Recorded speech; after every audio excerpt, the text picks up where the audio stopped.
Now, the greatest radio shows of all time. Suspense. The Shadow Node. Washington calling David Harding, counter-spy. Classic radio theater. The Great Gildersleeve. Fibber McGee and Molly. Dragnet. Gunsmoke. The Lone Ranger. Now, step back into our time machine with your host, Wyatt Cox. Good evening, friends of the Inner Sanctum. Comedy this hour. William Bendix starts off this hour in the life of Riley, a working class guy and his family. This goes back to April 13th, 1951. It seems Riley is in a rut. Hey, Riley. Yeah? What do you have? Pabst Blue Ribbon? What else? Taste that flavor smooth and light, the beer that leaves no afterbite. The beer that always tastes just right is Pabst Blue Ribbon beer. What'll you have? Pabst Blue Ribbon.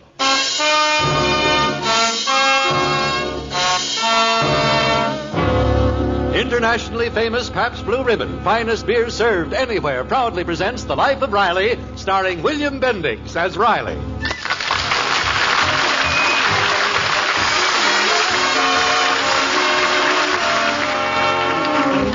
Like most of us, Chester A. Riley is in a rut.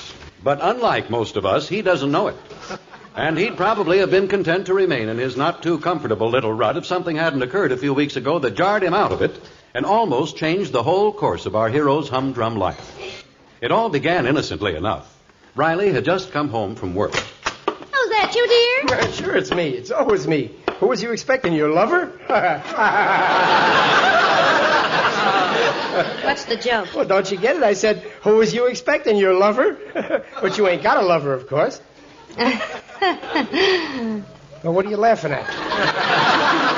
It ain't that funny. I don't see the joke. You wouldn't. Now, wait a minute. Oh, relax. I'm only kidding. Oh, you better be. Just remember, I'm the only lover you got, and that's no laughing matter. No, it certainly isn't. Supper ready? In a few minutes. Oh, I almost forgot. I got a surprise for you. Yeah? An old friend of yours is going to drop in and see you tonight. A friend of mine? Mm-hmm, from Brooklyn. I know. Hattie Sweetkraut. She never got over me. I tell you, that poor girl proposed to me I don't know how many times. I should have been twins, so 2 women could be happy. Oh, are you through tearing yourself down? Huh? It's a man. Said his name was Benedict Fells. Fells? Ben Fells? Stinky Fells. Said he was passing through town. He was anxious to see you, so I told him to drop in this evening. Well, now, what did you want to go and do that for? Don't you want to see him? No. But he's a friend of yours. He's no friend of mine. Passing through town, sure, on a freight car. Somebody must have told him I live in Los Angeles, so he hopped off, figuring to put the bite on me. Now, how do you know? Today there's more jobs than men. He may be doing all right. Who, Benny? Don't make me laugh. He could never amount to a row of pins. He was the dumbest guy in the class. Why, he was kept back in the same grade 3 years. Oh, you're exaggerating. Oh, I ought to know. 3 years I sat right next to him.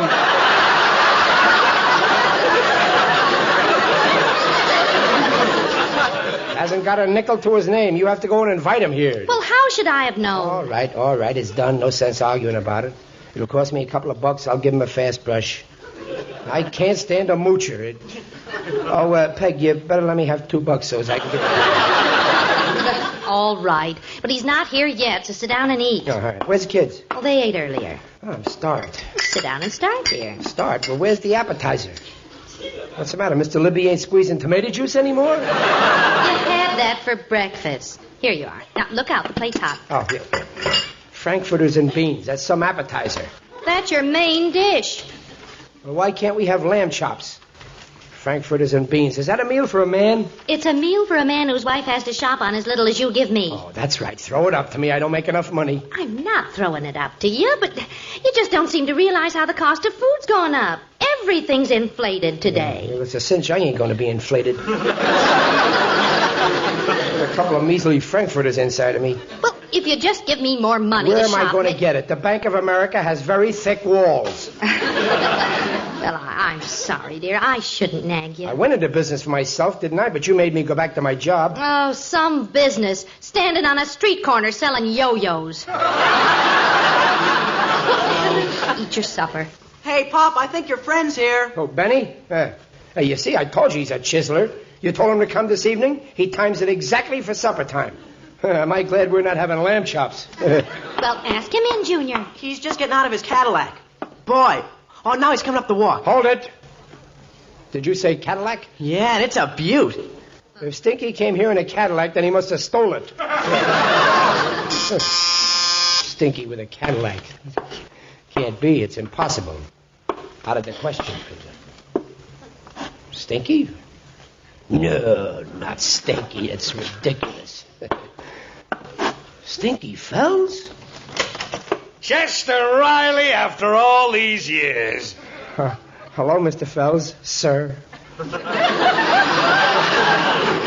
Mr. Fells, it's your old pal Benny. Put her there, kid. Oh, well, how are you, Benny? Great. This your wife? Yeah. Peg, this is my old friend, Mr. Fells. It's a pleasure, Mrs. Riley. I'm pleased to meet you, Mr. Fells. Oh, call me Benny. After all, Riley and I are friends from way back. Went to school together.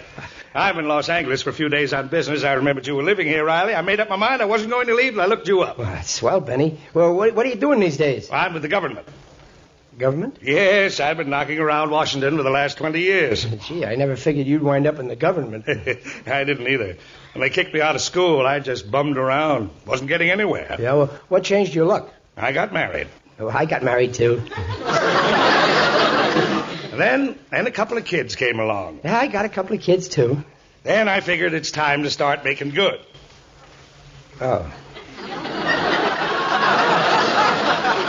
I got a couple of kids, too. Well, that's fine, Riley.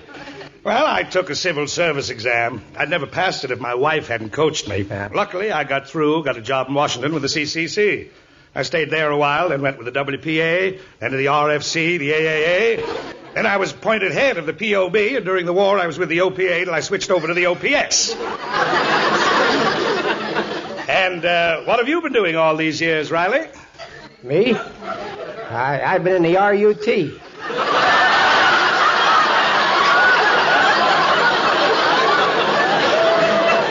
I mean, I'm a riveter. Aircraft, ever since the war, 10 years. Well, that's a long time to stick to one job. Time you went out on your own, start a little business. Maybe tough at first, but you know, you pull a string here, pull a string there. I did. I went in the yo-yo business. But, you know, ever since television, kids are becoming morons. They just won't play with yo-yos. Yes. Well, I've got to run. Oh, won't you have dinner with us? Yeah, if you don't mind taking potluck. You know, you look in the pot, and you're lucky if you find something. No,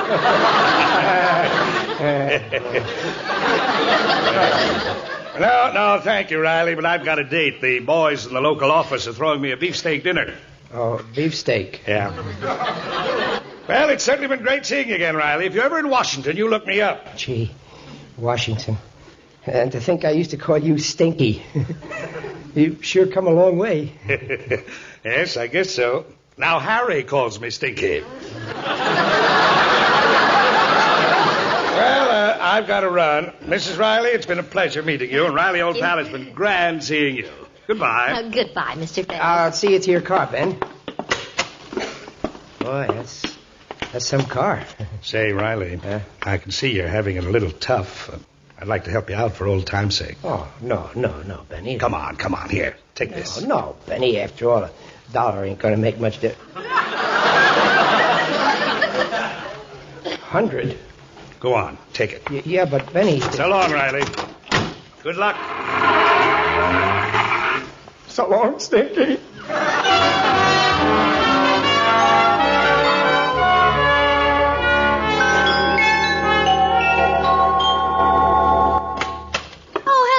Hi. Hi, Daddy. Hiya, Pop. Good, you're late. We got lamb chops for supper. Lamb chops. Well, I don't understand you. Why, yesterday... Get a load of this, Peg. Oh, what are all those books, Daddy? Elementary geometry, revised algebra, American history, and physical geography. Well, what did you do, Pop? Find these on the bus? Junior, I bought these books. What on earth for? For this. Oh, what's that? There. Let's see. Requirements for civil service examination candidates. Yep, I'm taking the civil service exam. Oh, you, Daddy? You're going to study all those books? That's right. Go ahead, laugh at me. A fine family I got. A guy tries to improve Now, himself Babs, and... Junior. Now, stop it this instant. Don't make fun of your father like that. Now, dear, what's this all about? Well, I'm going to take a civil service exam and get a job in Washington. Oh, now, Riley. Well, why not me? If that Stinky Fells can do it, I can do it. Only his wife encouraged him. She helped him. I'm sorry, dear. I didn't mean to sound... You're really serious about this? Well, sure, I'm serious. I just spent $5 on books. You're always yelling at me to improve myself, get a better job. And when I do something about it, you... Well, I'll help you, dear. So will I, Daddy. Sure, Pop, we'll all help you. Well, that's more like it. With your help, nothing can stop me. I can be a success just like Fells. And someday, who knows, everybody in Washington will be calling me Stinky.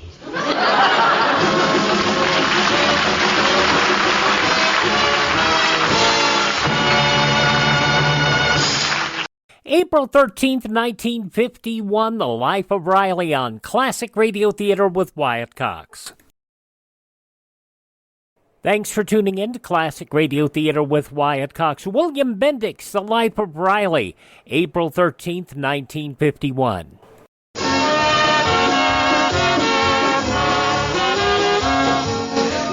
And now back to The Life of Riley, starring William Bendix as Riley with Paula Winslow. Riley is energetically preparing for a civil service examination with the help of his family. Okay, Pop, what's your problem? It's question number 6 here. Well, read it over first, Pop, and get it clear in your head. Oh, yeah, sure. Let's see. A farmer sells 2 bushels of apples at X dollars a bushel.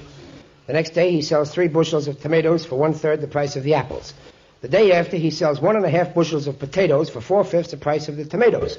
With the money received, he buys 3 gallons of kerosene and 6 bags of fertilizer at $4 a bag. What's the price of the apples?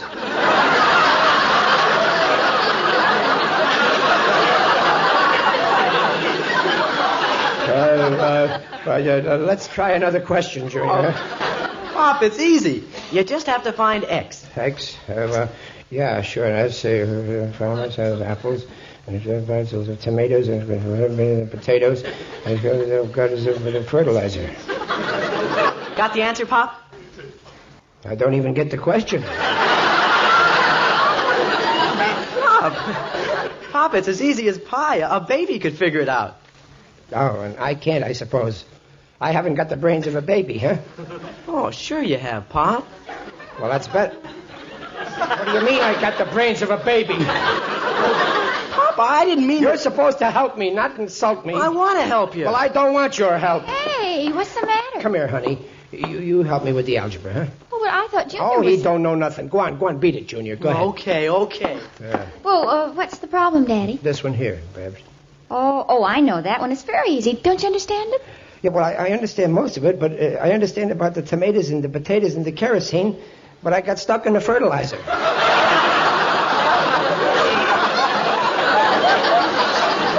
Daddy, you have to find X. Now start off this way. Let X equal the apples. Why? Well, because that's the unknown quantity. What is? The number of apples. What apples? Oh, Daddy, use your brain.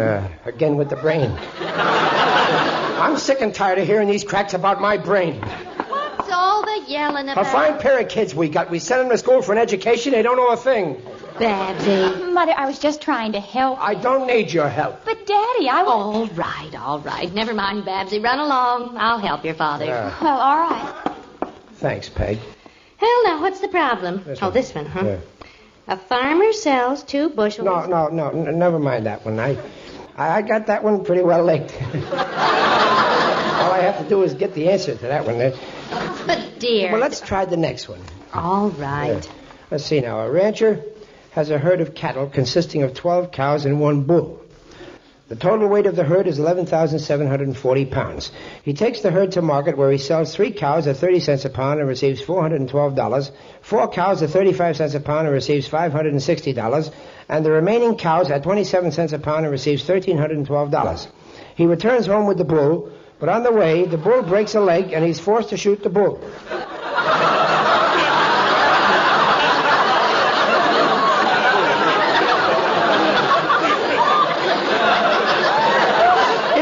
herd originally cost him $5,000 and the bull weighed 912 pounds, how much profit does he make on the whole transaction?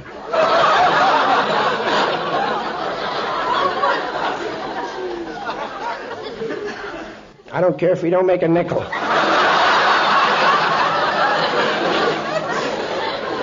I hope he goes broke. Here's a guy got 12 cows. We can't even afford 2 lamb chops. Oh, Riley, concentrate. Well, I don't understand it. Now, read it over again. Huh? He returns home with the bull, but on the way the bull breaks a leg, and he is forced to shoot the bull. That's the stupidest question I ever saw. If I'm preparing myself so I can get a job in Washington, why do I have to know about shooting the bull?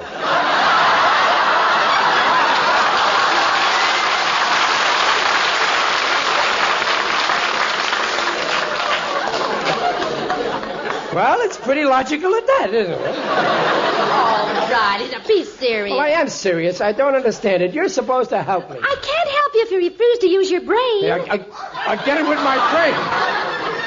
You want to help me pass, yes or no? Yes. Well, then leave my brain out of it. Riley, I think maybe you better give this up.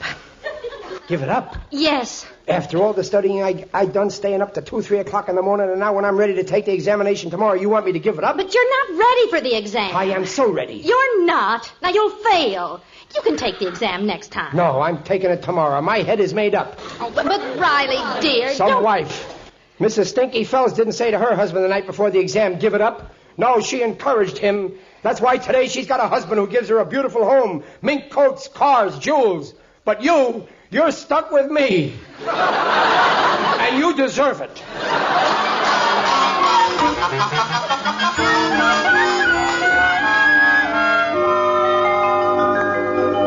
Pardon me, mister. Where are they holding the civil service exam? Right through that door there. Oh, thanks. Just a minute. You taking the exam? Yeah. Tough exam. Yeah, I know. Hey, excuse me, I don't want to be late. Just a minute. Think you'll get a good mark? Well, I hope so. Well, Just a minute. How would you like to be sure? Well, how can I be sure? See this? The answers to all the questions they're going to ask you. Yeah? You mean you got... Where'd you get them? My brother-in-law is a janitor. He sweeps up in the chief examiner's office. He's a very conscientious sweeper. He even sweeps up inside the desks. Here, they're yours for the asking. COD. Well, that's cheating. No, thank you. I'll take my chances, same as the others. Then you better buy them, because everybody else did. They did? You don't stand a chance now unless No, not me. I don't care what the others did. If I can't pass an exam, honestly, I don't want to pass at all. I ought to call a cop and turn you in. Now, you beat it before I knock you down. I'm going in that room and write that exam using my own brain power. How much? $5. Here. And 25-cent sales tax. Tax? Sure, I don't want to cheat the government. 25. What are you doing? I'm memorizing the answers. There's no time. The exam is starting. Yeah, well, what'll I do? I know. Hey, you're tearing it. What's the idea? That's an old trick. You tear it in strips. Each strip has an answer on it. Put the answer to question number 1 in my breast pocket. Number 2, inside coat pocket. Number 3, left coat pocket. Number 4, right coat pocket. Number 5, left pants pocket. Number 6, right pants pocket. Number 7, left hip pocket. Number 8, right hip pocket. Number 9, watch pocket. Only one more. You ran out of pockets. Yeah. Well, I'll roll it up and shove it in my right ear. Yeah. I'm set. Good luck. Hey?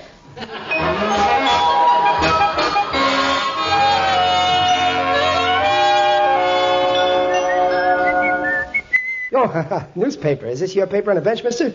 Yeah, I'm finished with it. Help yourself. Oh, thanks. Nothing like saving 7 cents. You can buy 2 cents worth of meat for 7 cents. Yeah, sure nice here in the park. I've been cooped up for a month studying for an exam, and last week I took it. Civil service exam fraud exposed. Oh, civil service examiners revealed today that answers to questions were sold to candidates in a recent civil service exam. The seller of the answers made a full confession. Names of candidates were not revealed, pending further investigation by the FBI. Oh. Hey, mister, you sick? You're turning green. Yeah. I didn't want to cheat, but I made up my mind I was going to be a success. Well, good luck to you. Well, how'll I face Peg and the kids? Look, I only gave you the newspaper. I don't want to get involved. Yeah, well, I'm only getting what I deserve. You can't get ahead by cheating. Remember that. Look, leave me alone. I'm sitting here quiet in the park. You don't want to cheat? Don't cheat. Now he tells me. April 13th, 1951, The Life of Riley on Classic Radio Theater with Wyatt Cox. The conclusion follows these messages from your favorite radio station. Thanks for tuning in.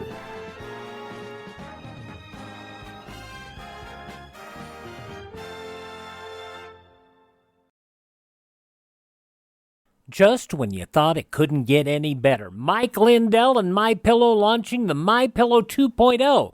Now, when Mike invented MyPillow, it had everything you could want in a pillow.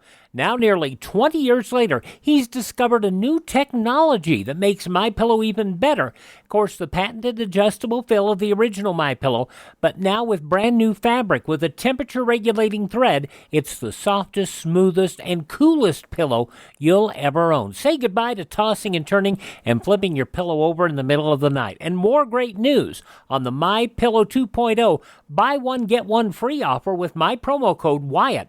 MyPillow 2.0 is 100% made in the USA, 10-year warranty, 60-day money-back guarantee. Go to MyPillow.com, click on the radio podcast square to receive the MyPillow 2.0 buy one, get one free offer. Use my promo code Wyatt or call 1-800-928-4715.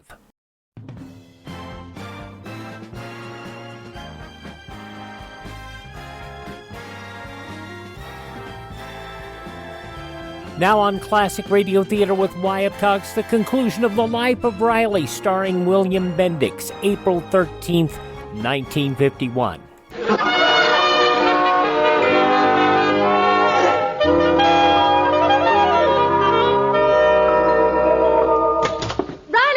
That's me. Oh, hi, Daddy. Peg, did you see the paper about the exam? Yes, I saw it. Peg, I may as well... Oh, Riley, darling, I'm proud of you. Huh?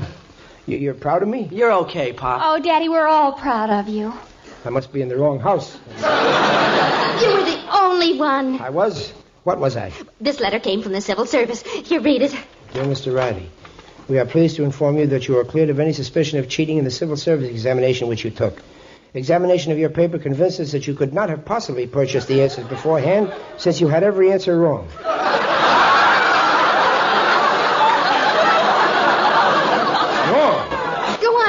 Your paper was marked 0. However, since every other candidate was disqualified for dishonesty, you were first in the class. We are placing your name on file pending the first available opening. I made it. There, you see, Junior, honesty always pays. But you got 0, Pop. Honesty and stupidity always pays. Well, what's the difference? I made it. Yeah, but there's something wrong. I don't see how I could have gotten every answer wrong. Well, that's impossible. Oh, they sent your paper back, Daddy. Let's have a look at it, and you'll see where you went wrong. And now let's take the first question.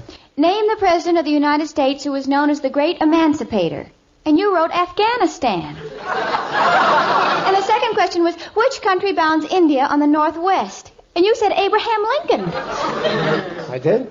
Well, don't you see what you did? The answer you have for the second question is really the answer to the first question. And the answer you gave to the first question is really the answer to the second question. Oh, I see. I had the right answers, but the wrong pockets. What do you mean, the wrong pockets? Well, nothing. Did I say pockets? You certainly did, and it's a very strange thing to say. What do you mean you had the right answers in the wrong pockets? What is just an expression like George, you know. Riley?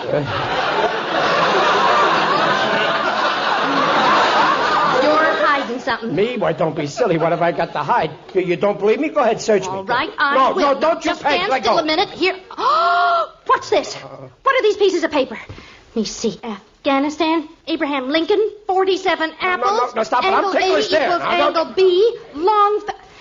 These are the answers. The answers to all the questions. I don't know how they got there.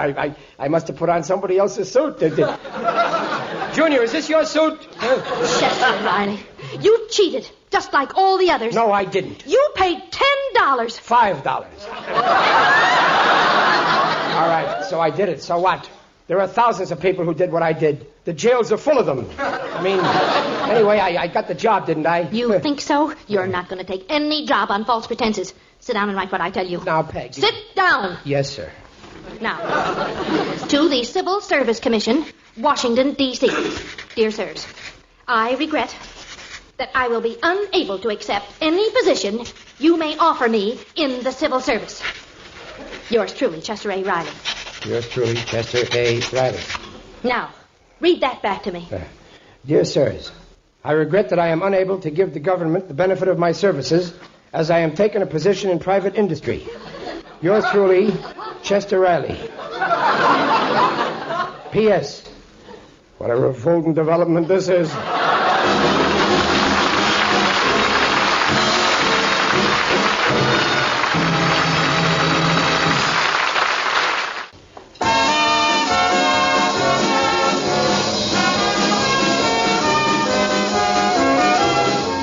And if you ever do a thing like that again, Chester... All right. That's enough. You say I was wrong. I admit I was wrong.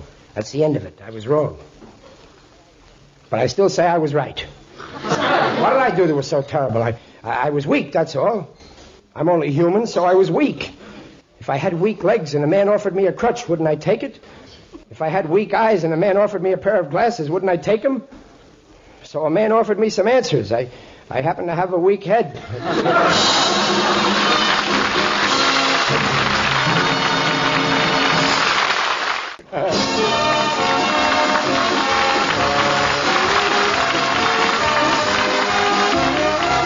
Pabst Blue Ribbon invites you to join us again next week to hear The Life of Riley, starring William Bendix as Riley. The script is by Alan Lipscott and Reuben Schiff. Music direction by Lou Kosloff. Mrs. Riley is Paula Winslow, Babs is Barbara Eiler, Junior is Bobby Ellis, and Fells is Alan Reed. The Life of Riley is produced by Irving Brecker. William Bendix on film played a lot of rough and tough roles, a lot of gangsters and that sort of thing. His predominant film role was his portrayal of Babe Ruth in the Babe Ruth story in 1948, which was considered one of the worst sports biopics in film history. But he found a whole different character when he went to radio. He was in the Hal Roach-produced film The McGarrets from Boston, playing a rugged blue-collar man, and that led to bringing him as Chester A. Riley. Showed him that he was quite funny. He has a comedy timing better than a lot of people would ever thought. It started out as a proposed Groucho Marx series, The Flotsam Family. Sponsor balked at what had been essentially a straight head of household role for the comedian, and yet Bendix did it right. It was a really, really good show. And ran on radio from 1944 until 1951. And then it ran on television from 1949 to 1958 in two separate runs. The first run from 1949 to 1950 did not star Bendix, but rather starred another man you would come to enjoy laughing at, Jackie Gleason. From April 13th, 1951, The Life of Riley on Classic Radio Theater with Wyatt Cox. Thanks once again to our friend Ted at RadioMemories.com for providing us with this episode of Lum and Abner and all of our recently broadcast episodes restored in full fidelity. This episode from April 13th, 1953, A Small Problem at the Jot 'em Down Store. Granny's, Abner. I believe that's our ring. I dog it, Lum. I believe you're right. I'll see. Hello, Jot 'em Down Store. This is Lum and Abner.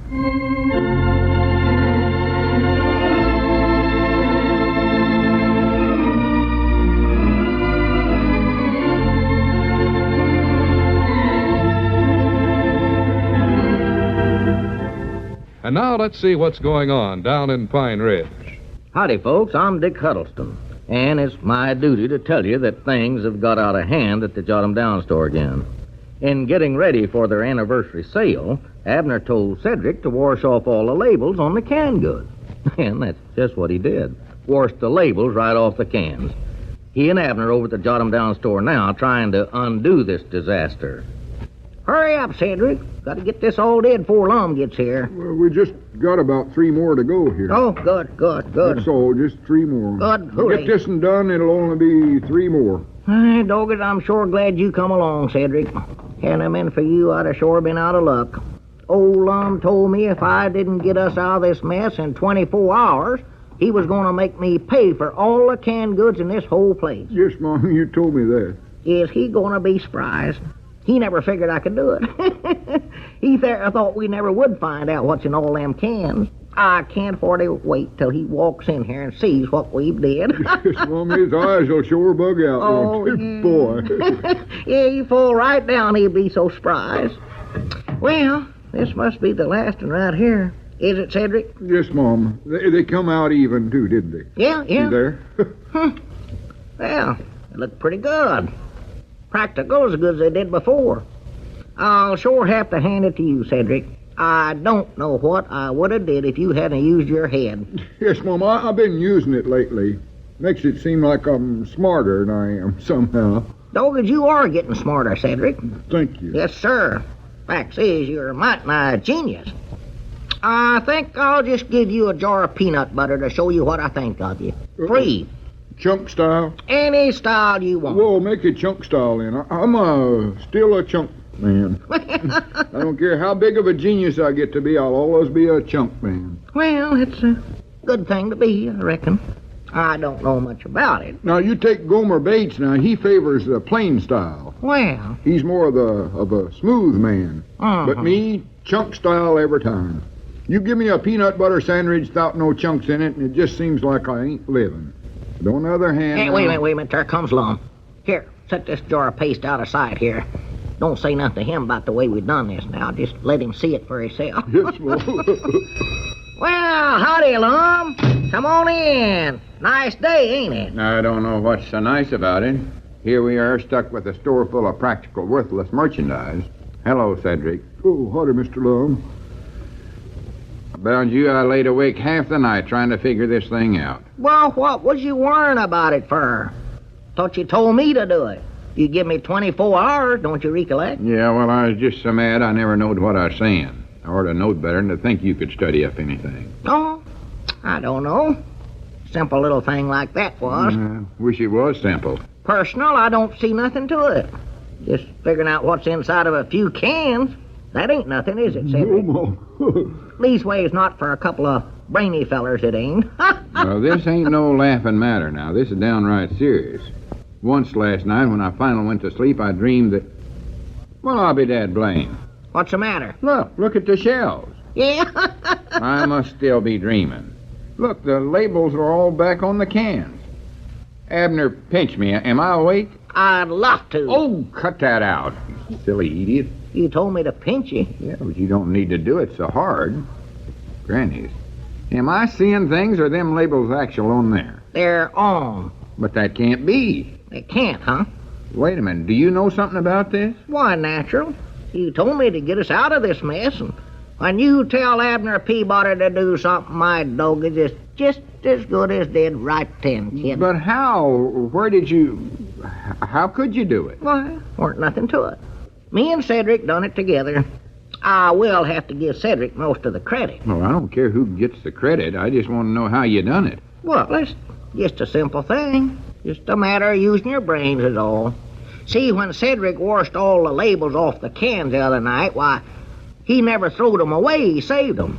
So, all we done was just paste them back on the cans. Well, if that don't beat the bugs up, just a little head work, that's all. I'm sort of a genius, chunk style. You know, sometimes I think I'm wasting my time in a little old two-bit grocery store. Or to be working summers where they need a man with a head full of brains.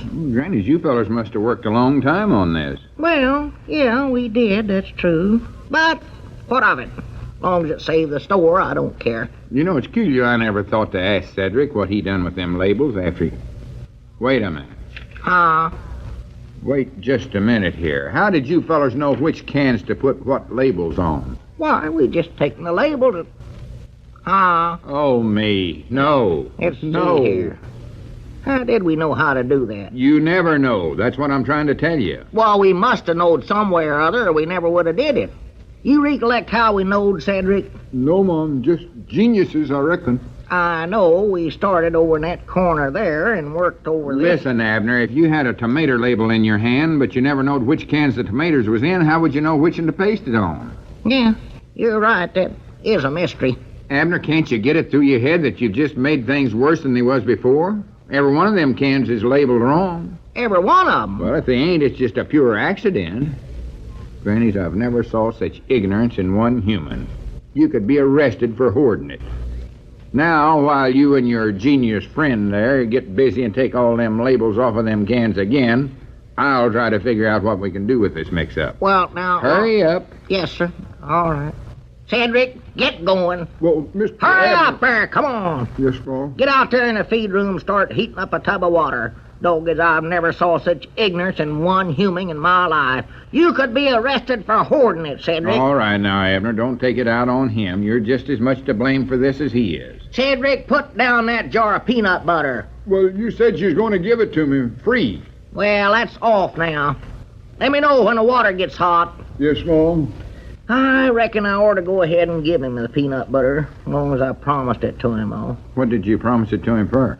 For being so brainy. Uh-huh. Now, you better take a jar for yourself, too, Abner. Well, thank you. I wonder if the wholesale house would have any way of telling what's in them cans. I don't reckon so. Once you get the labels off, they all look alike. If we only had some way of looking through that tin. A magnifying glass wouldn't do it, would it? No, they just make them look bigger. Telescope? No. Doggos, wait a minute. I got it. Doc Miller. Doc Miller? What's he got to do with it? Well, don't you see? He's got that machine that takes your picture inside. Takes a picture of what's inside of you. Yes, that's right, ain't it? Why, sure. Whatever the machine is, it must be able to look right through things. What do you call them? Extra rays or something like that, ain't it? X-ray. Yeah, that's it. Let's call him up right now. Well, wait a minute. I ain't sure we can afford it. Afford it? Yeah, that stuff runs into right smart of expense. I know Miss Pomeroy had a X-ray picture taken of her, and it cost her $10. $10? What'd she do? Have a whole batch of prints made to give away at Christmas or something? No, that was just for the one picture.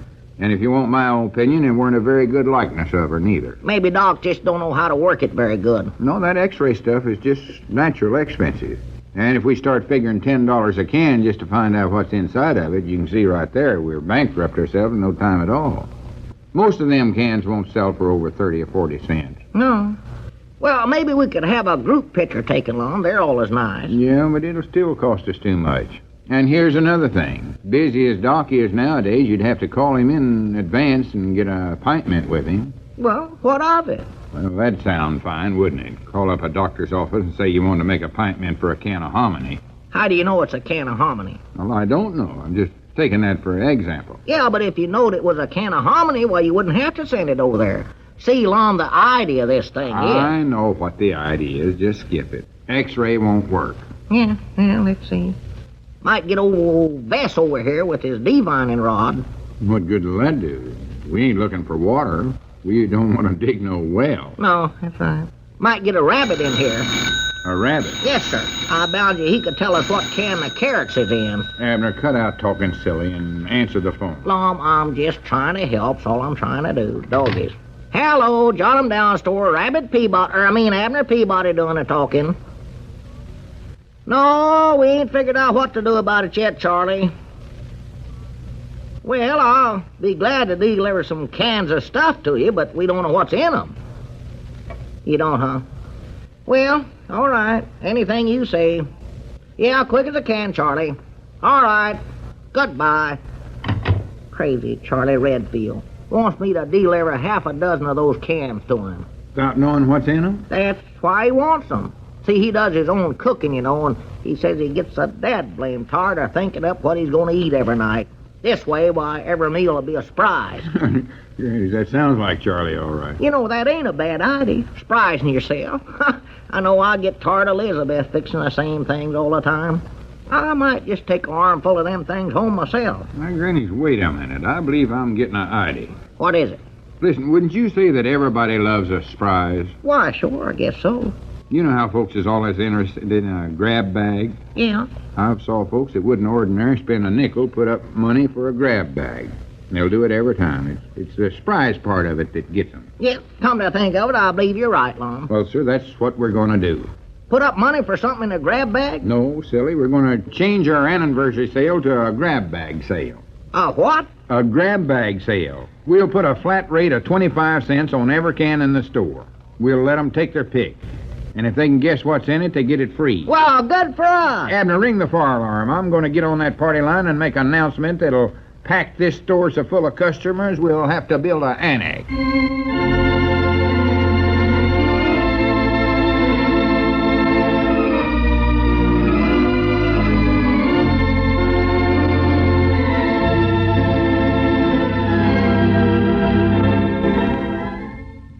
Well, you see, Lum comes up with some good ideas that aren't all that way far out there. Sometimes he can actually make it work. Alrighty, from April 13th, 1953, Lum and Abner here on Classic Radio Theater with Wyatt Cox. I remind you again that Ted at RadioMemories.com has these shows in excellent audio quality, probably some of the best that I've ever had. Cassette, CD, or flash drive for your computer, RadioMemories.com, RadioMemories.com. Also, MyPillow.com, promo code Wyatt. You can find out all that information there, and also at MyStore.com, promo code Wyatt. Thanks for tuning in. And by the way, visit my webpage, classicradio.stream. Stream our shows, learn about building a classic radio collection of your own. Contact me. Find our social media links.